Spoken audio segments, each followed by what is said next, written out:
उत्तराखंड की रहने वाली सृष्टि एक होनहार और पढ़ी लिखी युवती जो सरकारी इंटर कॉलेज में मैथ्स टीचर थी। उसका सपना था कि बच्चों का भविष्य संवारना, लेकिन अफसोस वह अपना ही भविष्य नहीं बचा सकी। सृष्टि मूल रूप से श्रीनगर पौड़ी गढ़वाल की रहने वाली थी। नवंबर 2025 में उसकी शादी देहरादून के रहने वाले सौरभ से हुई, जो उत्तराखंड सचिवालय में निजी सचिवालय के पद पर कार्यरत थे। बेटी की खुशियों के लिए सृष्टि के माता पिता ने शादी में करीब 80 लाख रुपए खर्च किए ताकि ससुराल वालों को किसी तरह की शिकायत न रहे। शादी के बाद सब कुछ सामान्य लग रहा था, लेकिन लगभग 3 महीने बाद सौरभ के पिता को हार्ट अटैक आ गया। उन्हें तुरंत हॉस्पिटल में भर्ती कराया गया, जहां जांच में पता चला कि उन्हें कैंसर भी है। इलाज चल रहा था, लेकिन इसी बीच सौरभ की मां एक तांत्रिक के पास पहुंची।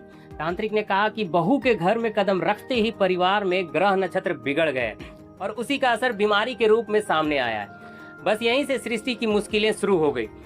घर लौटते ही उसकी सास ने सृष्टि को मनहूस और अशुभ कहना शुरू कर दिया। सृष्टि ने जब अपने पति सौरभ से इस बारे में बात की तो सबसे हैरानी की बात यह थी कि एक पढ़ा लिखा और सरकारी नौकरी करने वाला व्यक्ति भी अपनी मां की बातों पर भरोसा करने लगा। इसके बाद सृष्टि पर दहेज को लेकर भी ताने दिए गए। उससे कहा गया कि उनके पिता भी हैसियत के हिसाब से दहेज भी नहीं दिया है और अब अपने मायके से पैसे मंगवाकर ससुर का इलाज करवाए। सृष्टि यह सब चुपचाप सहती रही। फिर जुलाई 2026 की शुरुआत में सौरभ के पिता ने इलाज के दौरान जान गंवा दी। इसके बाद सृष्टि की सास ने इस दुखद घटना के लिए जिम्मेदार ठहराना शुरू कर दिया। बार बार यही कहा गया कि अगर यह शादी नहीं हुई होती तो उसके पति आज जीवित होते।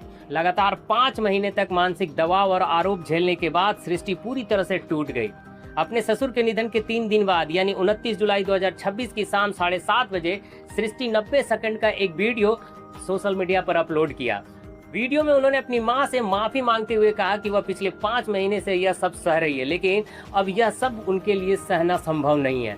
वीडियो अपलोड करने के करीब 1 घंटे बाद सृष्टि ने अपनी जान गंवा दी। यह घटना एक बड़ा सवाल छोड़ जाती है। जब एक शिक्षित परिवार भी अंधविश्वास और दहेज जैसी सोच से बाहर नहीं निकल पाता तो समाज में बदलाव आखिर कैसे आएगा? इस पूरे मामले पर आपकी क्या राय है, हमें कमेंट में जरूर बताइएगा।